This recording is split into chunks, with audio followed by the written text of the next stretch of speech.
Toute l'actualité éco avec vous, Éric Le Boucher, bonsoir. Bonsoir Nicolas. Et la bourse de Paris, ça reprend aujourd'hui. Oui, après 3 séances négatives d'affilée, voilà, plus 0,80%, 4118 points. Le marché compte en fait sur la patience de la Fédérale Réserve à relever ses taux aux États-Unis. La femme du jour. Liliane Bettencourt, l'héritière de L'Oréal, est la personne la plus riche de France cette année selon l'hebdomadaire Challenge, avec une fortune estimée à 31 milliards d'euros. Et pour la première fois depuis quelques années, depuis 2009 en fait, elle devance Bernard Arnault, PDG de LVMH, lui 30 milliards d'euros. Troisième place, c'est la famille Muliez de Auchan, puis viennent Axel Dumas de Hermès, puis Serge Dassault de Dassault, et enfin les propriétaires de Chanel. Voilà, la liste des plus riches. Le rapport du jour. Le Conseil d'analyse économique douche les espoirs dans la French Tech.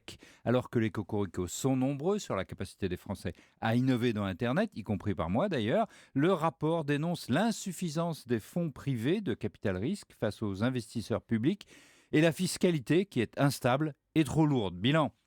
La place française souffre, je cite, d'un déficit d'attractivité dans le financement des startups, dit le CAE, et notamment face à Londres. Alors, Éric, le fait du jour, c'est l'achat par Danone de l'américain White Wave. Ça lui permet de devenir le numéro 1 mondial du bio. Oui, avec une grosse dépense, 12 milliards et demi en rachat avec la dette, la plus grosse acquisition depuis 10 ans.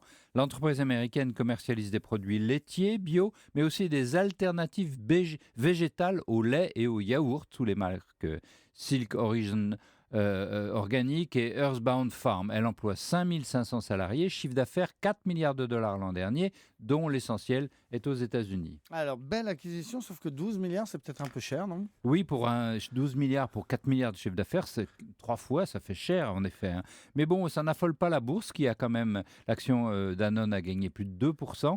Et pourquoi ça? Donc à cause des résultats finalement de WhiteWave qui ont connu un taux de croissance annuel moyen de 20% depuis 4 ans et le résultat d'exploitation a doublé sur la même période.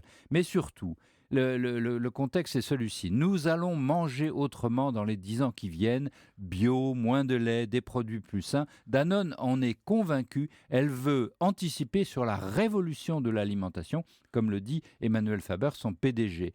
Les pionniers de cette nouvelle nourriture, comme dans Internet d'ailleurs, sont très chers. Il faut innover, Nicolas, et ça rapporte. Voilà Danone qui fait le pari de l'avenir. C'était le journal de l'écho avec Éric Le Boucher. Merci Éric.